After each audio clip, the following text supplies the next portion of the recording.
Hello everyone and welcome back to the Erik Bryant Show. This is Episode 8 Part 2, and as you see I have a little co-host with me, my little man, my oldest son, and he is kind of upset. He just woke up from a nap and he's ready to eat. But during my little break, it's okay buddy, during my little break, I saw something on Facebook that kind of showed what I was talking about, an example, if you will, of what I was talking about in Part 1. Roseanne came out today, Roseanne Barr came out and said anyone who eats Chic-Fil-A deserves to get the cancer. Now, people comment on that saying, she's an idiot. I like this if you think she's an idiot for saying that. And while I don't agree with the comment, I don't wish anybody to have cancer who eats Chick-fil-A or anything else for that matter. I post back and I say, wait, wasn't she just exercising her freedom of speech? I mean, it works both ways, doesn't it? If there's a such thing as a freedom of speech, doesn't everybody get freedom of speech? Isn't what I'm doing right now freedom of speech? If I want to talk about this, I use this as my YouTube show, and I can talk about whatever I want because it's my freedom of speech. I can come out and say things about anyone or anybody, right? Because it's my freedom of speech, and I'm within my rights. I have a right to talk about anybody or anything I want, right? I mean, that's what freedom of speech is, right? I mean, that's what it is. So people sitting here saying it's not about racism, it's not about discrimination. Well, clearly what I read in Part 1 that are proven facts, as I said, is purely discrimination. I mean, some of the stupid things that this guy believed, pray the gay away? Are you serious?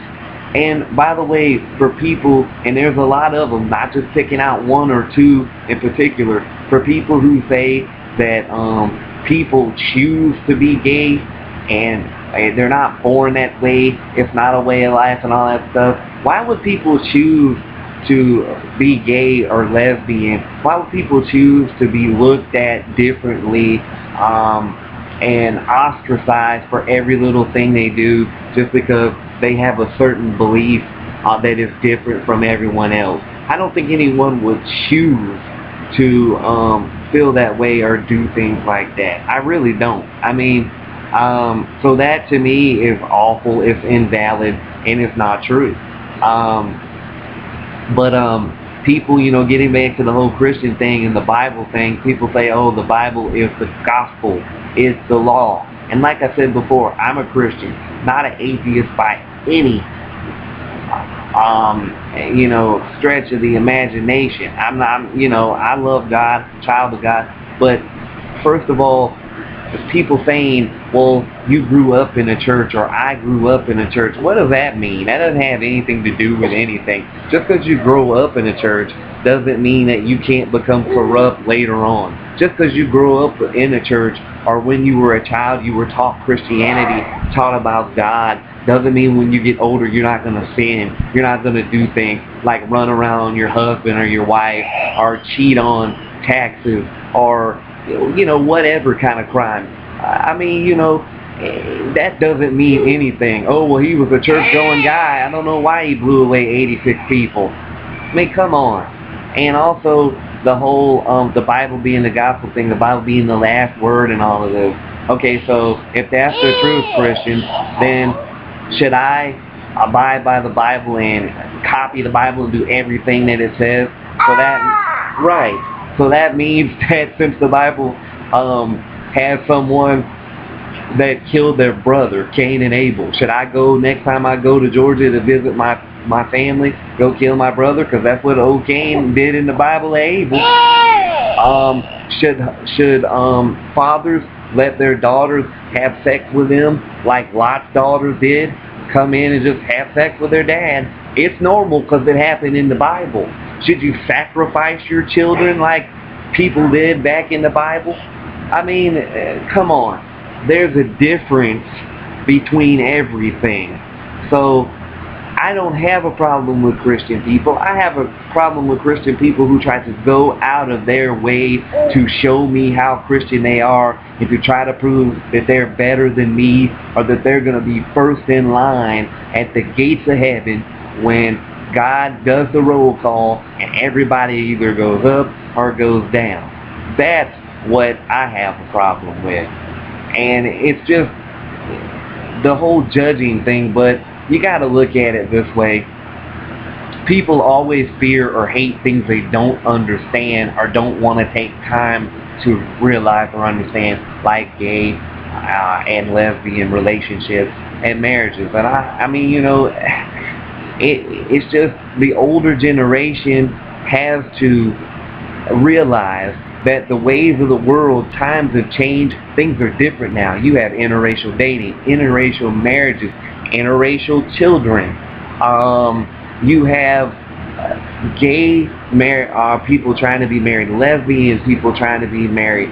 It's different. So to the old generation, you need to get with the times or get the hell out of the way. I mean, it's just how things are now.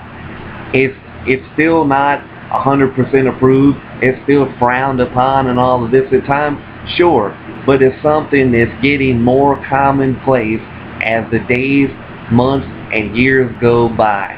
So either learn to deal with it, get over it, or, you know, whatever. Stay in your own little hatred world if you want to, but the world's going to go on. People are going to do what they want to do. The world's going to pass you by if you continue to look at things from an old-fashioned perspective. And that's what I mean. I just don't know where it's going to end at. Later on down the line, are they going to have people having restaurants or businesses that are going to say, well, if you're an adulterer or if you've ever cheated on your girlfriend, boyfriend, husband, wife, can't come to our establishment. We don't like you. We don't trust you. We won't hire anybody who's ever committed adultery.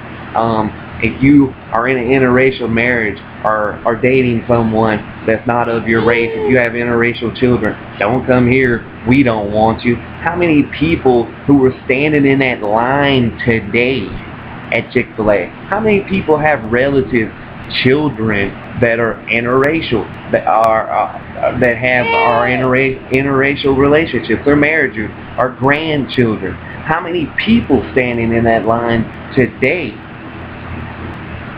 are perfect? I mean, perfect question. Nobody. Was God in the line for a chicken sandwich? Highly doubted. So that means no one that was in that line is perfect. So people should not throw stones if they live in glass floor houses, because it's just not a good look.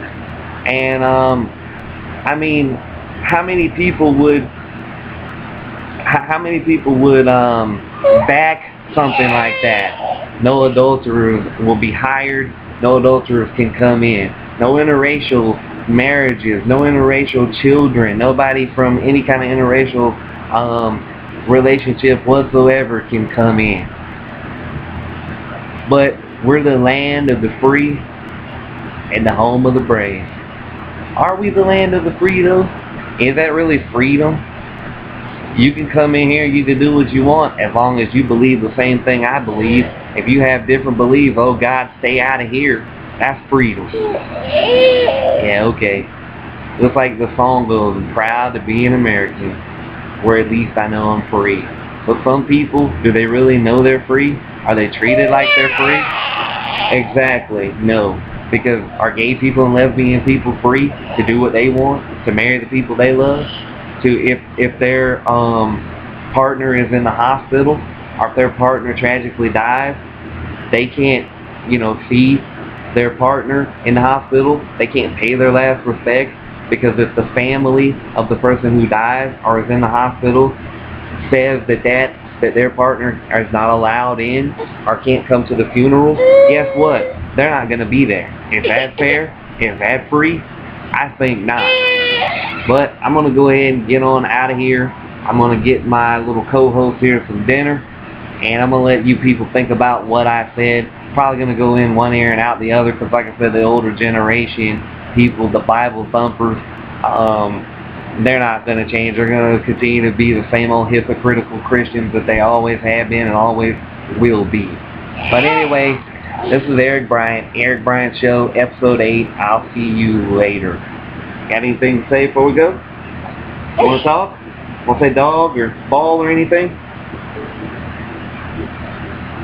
Alright, we'll see you later.